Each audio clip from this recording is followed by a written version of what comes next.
This episode of the CyberWire is made possible in part by ExtraHop. Intrusion is inevitable, breaches don't have to be.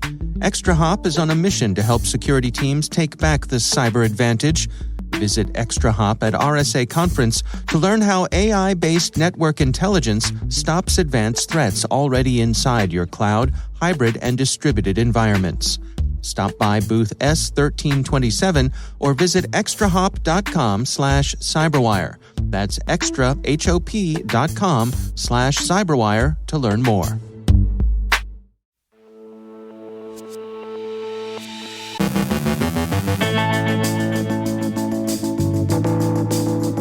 Russian government agencies are buying VPNs. CISA and its partners warn about the Karakurt extortion group.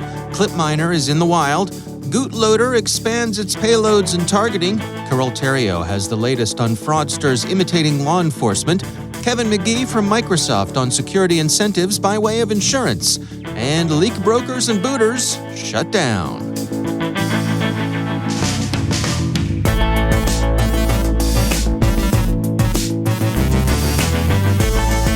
From the CyberWire studios at Data Tribe, I'm Dave Bittner with your CyberWire summary for Thursday, June 2nd, 2022.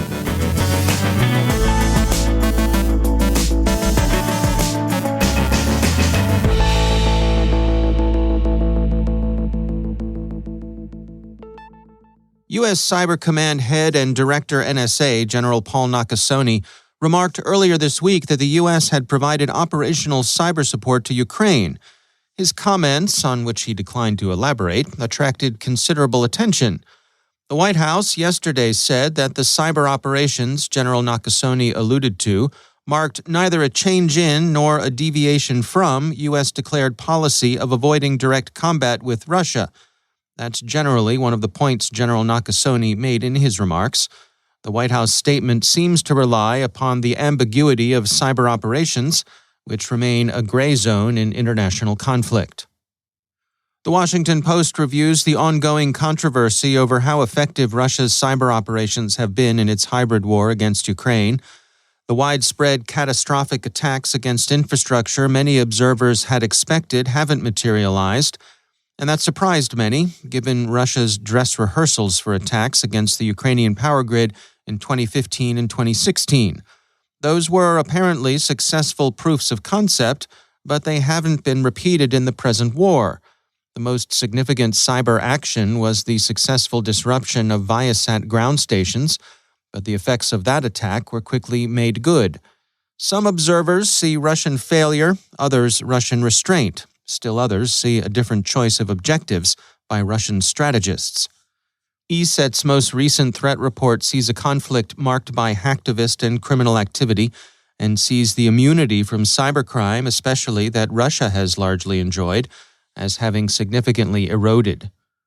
The CyberPeace Institute this morning released a study of the conflict in cyberspace, concentrating on critical infrastructure in Ukraine and the Russian Federation, essential for the survival of the civilian population and civilian objects, which are all protected under international humanitarian law, and targets outside of those two countries that have been impacted by cyber attacks as a result of the war and its associated economic and geopolitical context. The researchers concluded that while cyber attacks aren't playing a major role in tactical advances of either side, cyber attacks are used as a means of destruction, disruption, and data exfiltration. In addition to the widespread use of disinformation, they've led to the destabilization of cyberspace. They say the conflict has seen a number of cyber attacks on critical infrastructure, such as communication services and electric power stations, in violation of international humanitarian law. They point out that so-called hacktivist collectives have played a significant role during this conflict, with the primary type of attack undertaken by these actors being hack and leak-style attacks by anti-Russian actors and denial-of-service attacks on Ukrainian allies by pro-Russian actors. Also, the energy, mining, and financial sectors are seeing significant numbers of attacks, both in Ukraine and Russia, as governments across the world impose or increase sanctions. And beyond traditional means of propaganda, cyber attacks are being used to spread disinformation and control the flow of information relating to the war. Russia's government apparently is purchasing VPN services not to subvert them, but rather for its own use. Top 10 VPN reports that since the invasion of Ukraine, 236 official contracts for VPN technology worth over $9.8 million have been made public since the invasion. State institutions and companies regulated by public procurement law based in Moscow spent more than any other region, totaling 196 million rubles, that's about $2.4 million. The users are either government agencies or established corporations, and they're purchasing VPN services to retain access to sources of information that Kremlin-imposed censorship has otherwise rendered inaccessible. CISA, the FBI, the Department of Treasury, and the Financial Crimes Enforcement Network have released a joint cybersecurity advisory on the Karakurt data extortion group, a gang that extorts its victims by threatening to dox them with stolen information. Karakurt is opportunistic and gives no appearance of favoring any particular sectors as it selects its victims. The gang is also a player in the C2C market, where it either purchases stolen login credentials, relies on the cooperation of criminal partners who've already compromised victims, or buys access from third-party intrusion broker networks. The data compromises Karakurt uses to threaten its victims are sometimes genuine, but often smoke and mirrors, sometimes recycling data from old, known compromises. The payments Karakurt demands can be as high as $13 million, the record reports. CISA and its partners advise against paying the ransom. Apart from the general good sense of avoiding feeding a bandit economy, in this case, CISA thinks Karakurt isn't close to being as good as its word. The gang seems to hang on to the information it steals and doesn't destroy the information as it promises. Symantec's threat hunter team, a part of Broadcom Software, has released a blog post detailing their discovery of a cybercriminal operation utilizing malware tracked as Trojan.Clipminer. The threat actors behind this operation have made an illicit profit of at least $1.7 million from the use of this malware in cryptocurrency mining and theft via clipboard hijacking. The malware is believed to spread through Trojanized downloads of cracked or pirated software. Researchers suggest that Clipminer may be a copycat or evolution of another crypto mining Trojan called CryptoCyberWire, as there are many similarities between the two. ESET this morning published an update on GootLoader, a malware loader whose operators use search engine optimization poisoning to distribute iced ID malware as its payload. GootLoader is offered as malware as a service, and it's being adapted to handle other payloads. A law firm, ESET says, has been among the recent victims. And finally, the US FBI, the Belgian Federal Police, and the Netherlands National Police Corps seized and shut down 3 criminal sites: WeLeakInfo.to, IPstress.in, and OVHbooter.com. WeLeakInfo billed itself as a search engine that could be hired to sift through illegally obtained and dumped data. The other 2 were DDoS for hire services. Good riddance to all 3 of them, and bravo for some good cyber police work.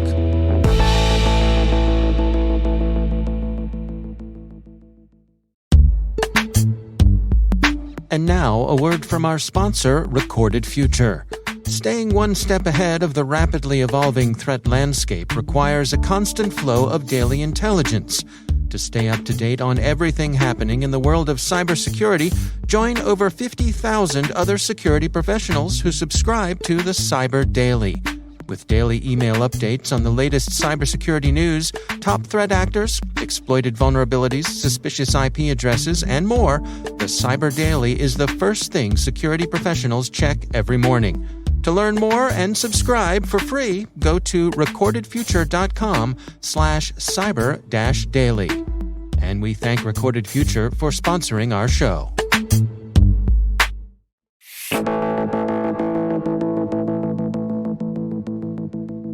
Cybercriminals and fraudsters are known for their brashness. Carole Theriault files this report about a disturbing trend of baddies imitating law enforcement. Well, there seems to be no end in sight of people wanting to make a quick buck by considering to scam some innocent person into handing over their life savings.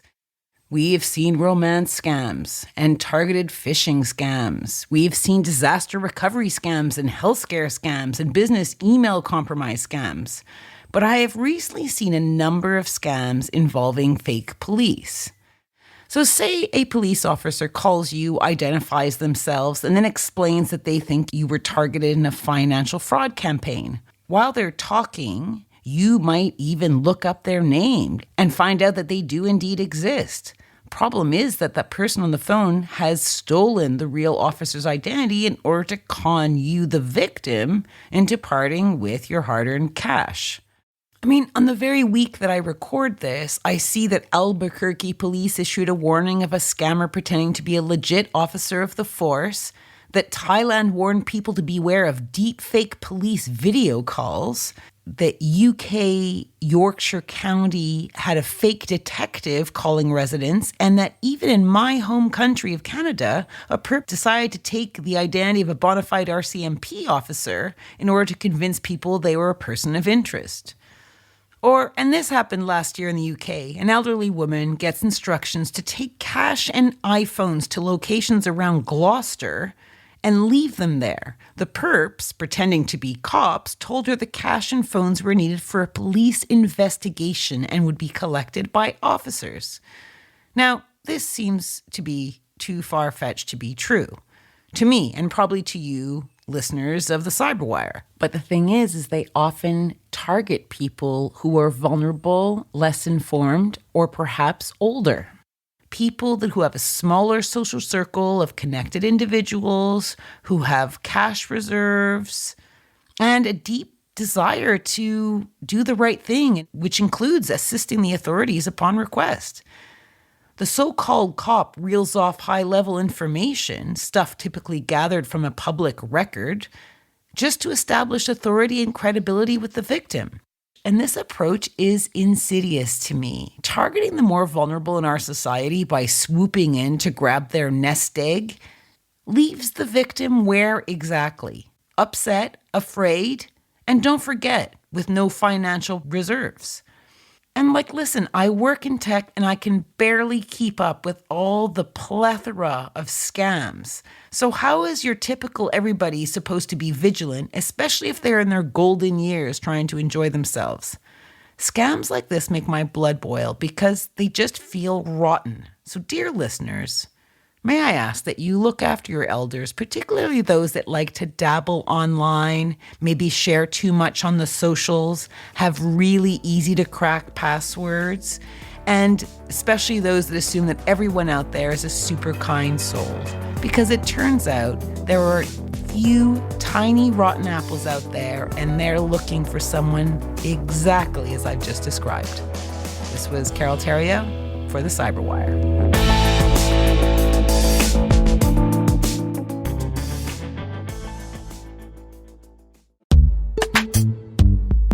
And now, a word from our sponsor, Devo. At Devo, they understand the cyber threat landscape is rapidly expanding, and it's becoming increasingly difficult for organizations to protect themselves from sophisticated cyber attacks.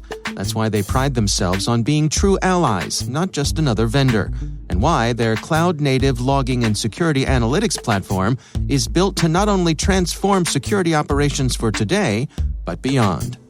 Devo is always looking to learn more about how they can continuously support and serve the cybersecurity community, and their CEO, Mark Van Zadelhoff's new podcast, Cyber CEOs Decoded, is part of that commitment. Mark hosts candid CEO-to-CEO conversations with leaders from cybersecurity companies big and small about delivering value to customers, creating enduring cultures, and managing successes and failures in an ever-evolving technology landscape. Tune in monthly for fresh perspectives on what's top of mind for those working to protect us from some of the greatest cyber threats we face today. Devo, more data, more clarity, more confidence. And we thank Devo for sponsoring our show.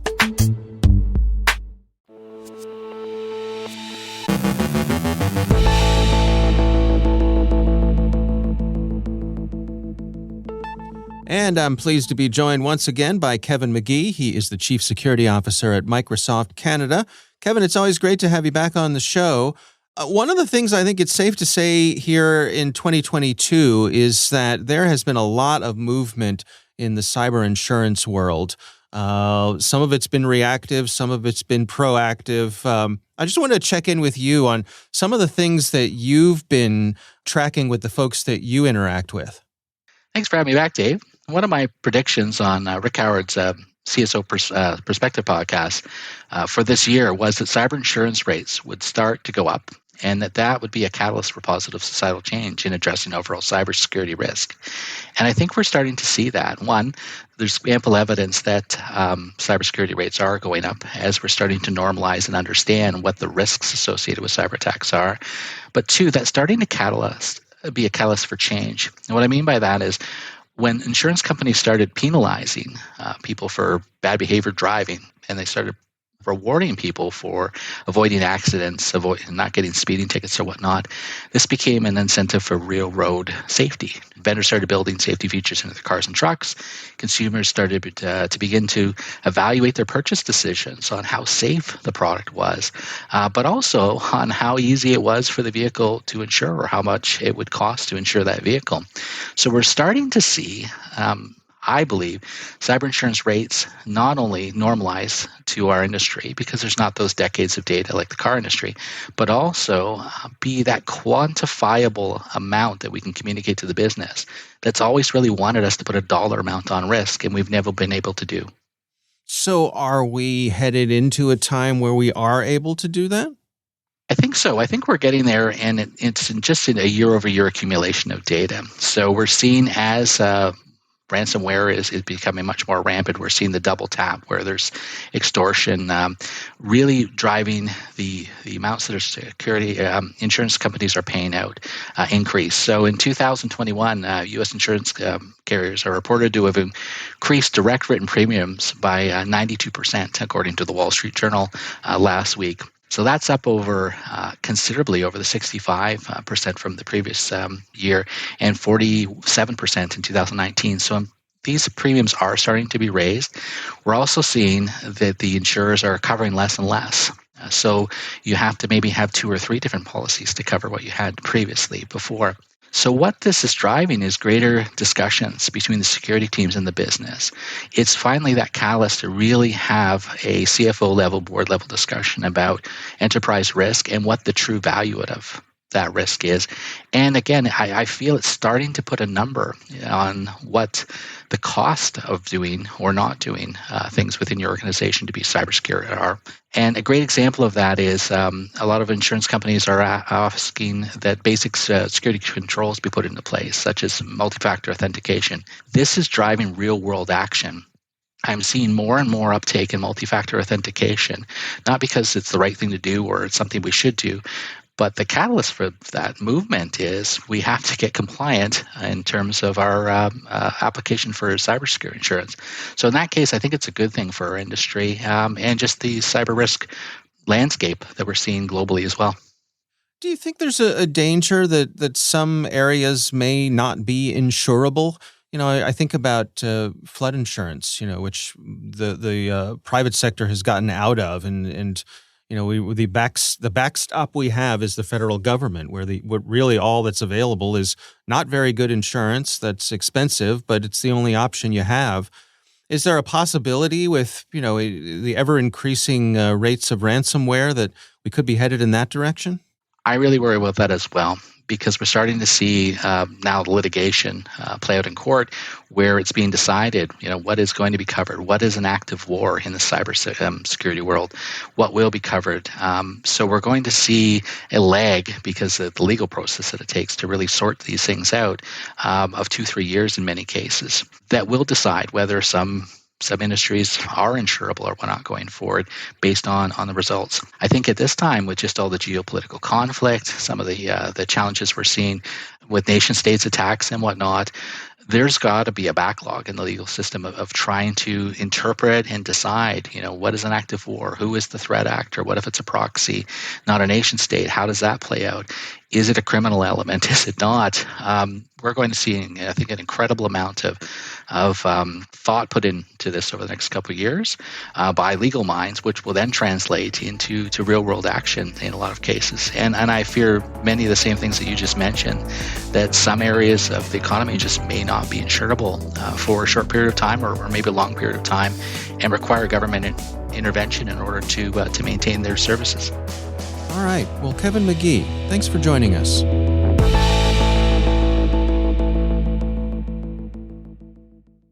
Thanks to all of our sponsors for making the CyberWire possible, especially our supporting sponsor, CyberReason. Ransomware shouldn't feel inevitable. You should feel invincible. CyberReason is undefeated against ransomware with the only predictive ransomware protection available. It's the ultimate defense against ransomware. Visit cyberreason.com to learn more. Thank you also to our friends at RSA Conference, where the world talks security. Through global events and year-round content, RSAC connects you to cybersecurity leaders and cutting-edge ideas for a safer, more secure future. Learn more at rsaconference.com/cyberwire22.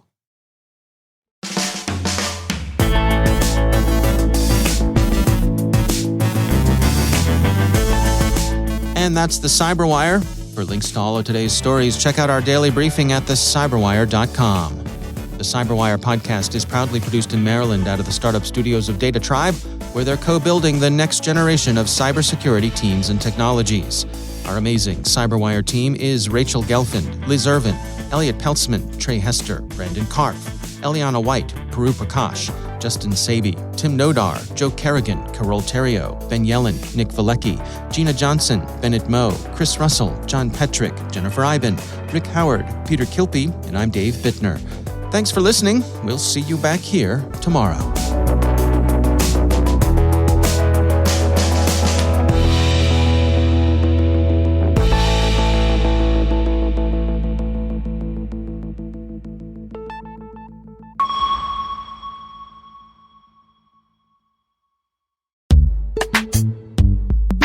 And now, a word from our sponsor, CyberReason. They're out there, and they're coming for you. Ransomware attackers, sophisticated criminal armies bringing organizations to their knees and costing companies millions. But ransomware shouldn't feel inevitable. You should feel invincible. CyberReason is undefeated in the fight against ransomware with the only predictive ransomware protection available, automatically stopping attacks before encryption and empowering security teams with full visibility. It's the ultimate protection against ransomware, an AI-powered defense that defeats ransomware at every stage of the attack, stopping today's threats and ready for tomorrow's. True cyber defense designed for true defenders. Because ransomware won't define this era, those who defeat it will. Visit cyberreason.com to learn more. That's CYBEREASON.com. And we thank CyberReason for sponsoring our show.